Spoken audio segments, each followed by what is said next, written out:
come along as we tackle a roughly 15-mile day hike to one of the final New Hampshire 48 peaks. Coming up.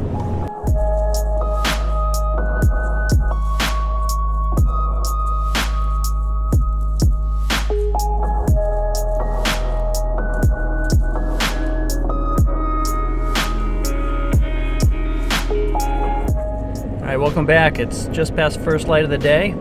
Today we were up at 3 a.m. trying to fit this one into one day. We're going to be hiking Mount Isolation of the White Mountains in New Hampshire.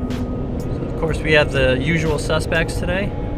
Myself, Rich in the back. Ready? It's gonna be a good one. Let's do this. And Mike, who's driving to let me film for a little bit.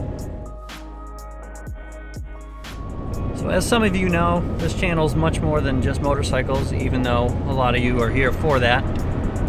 Generally, this channel is about getting outdoors and making your own adventures, and I hope to help you do that.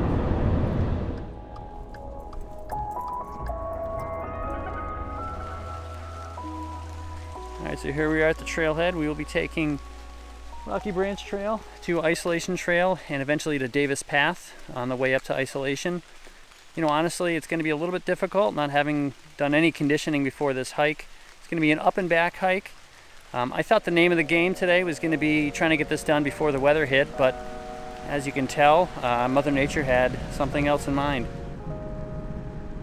Honestly, we always check the mountain forecast. I can put a link to the website in the description below. They are going to be able to give you a much more accurate, detailed update of the weather on the mountains themselves. You can look at all the peaks in New Hampshire and then some to get that. So don't trust the forecast for what's at the base. You need to check to see what's on the top. Things here can change in an instant. You know, we've got some trails, our first trip, you could literally see the storm clouds just forming over the peak as we were there. So we're gonna get into it, hopefully stay as dry as we can, and probably end up seeing you guys at a water crossing. I'm gonna throw on the DEET and get into it. See you guys then.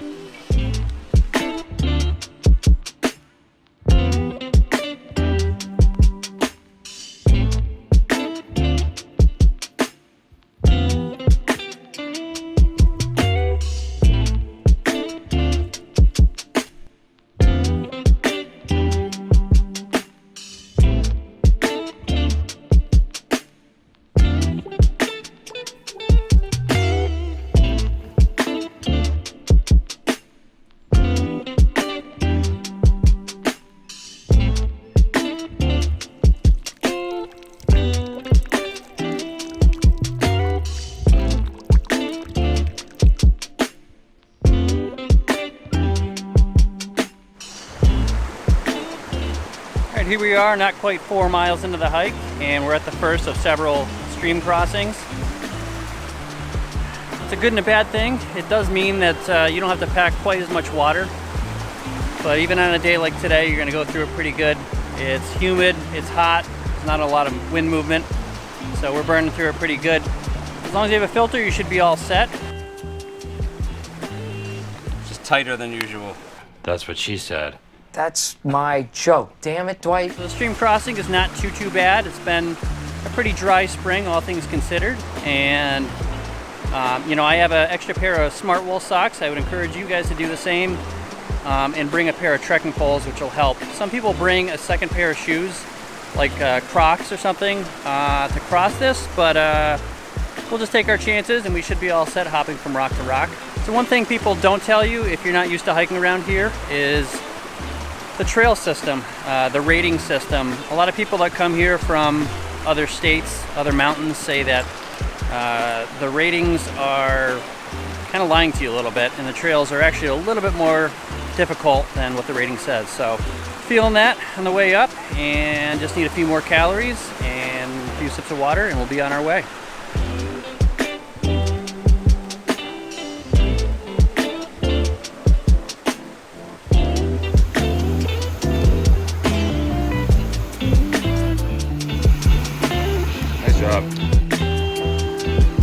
All right, taking the Isolation Trail to the right.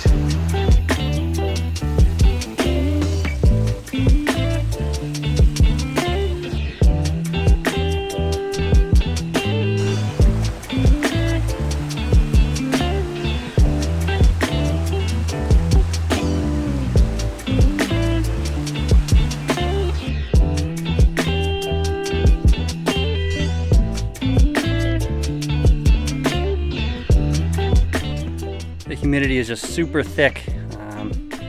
My ND filter here is actually starting to fog up a little bit, so I hope it still looks good for you guys. Something that we didn't plan on a day ago is the weather. We're actually not only fighting time for daylight, but we're also going to be fighting severe thunderstorm warnings, which are creeping in, and they look eerily close. Unfortunately, there might not be too much of a view. We'll see what we have coming up. But at this point, we're just trying to stay dry and safe. There is a bushwhack you can take, which cuts off about a mile, and that's a hard right. It bypasses the shelter, but we're not going to take that.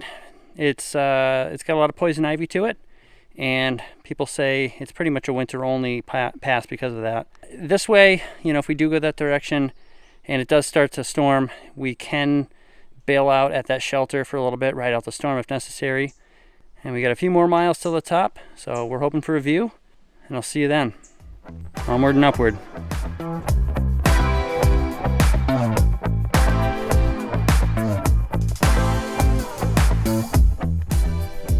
Looks like a microburst came through here at some point.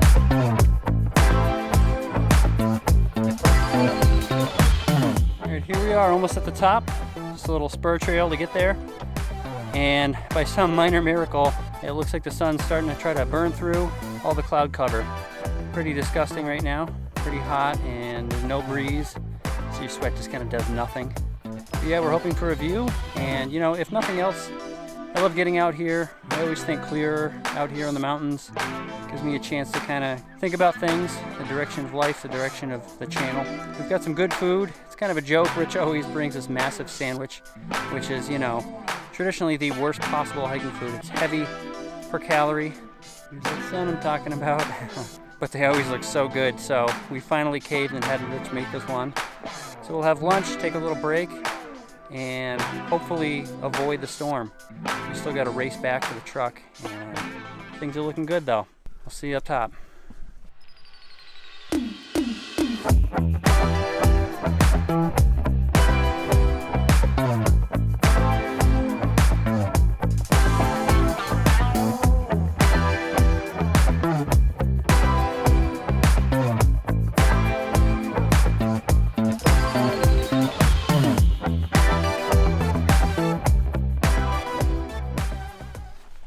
Alright, so that's it. At least we got some glimpses of the neighboring mountains over here. Not much, but you know what, honestly, just coming out here, it's just good for the soul. It never gets old to get up here. So we're gonna have our traditional Snickers toast, and it looks like there's some clearing coming here, so we should be able to rush out and beat the rain. Famous last words. We're gonna head out, go home, see my wife, little girl, and my dog. If you haven't already, hit the like button and consider hitting subscribe if you want to tag along.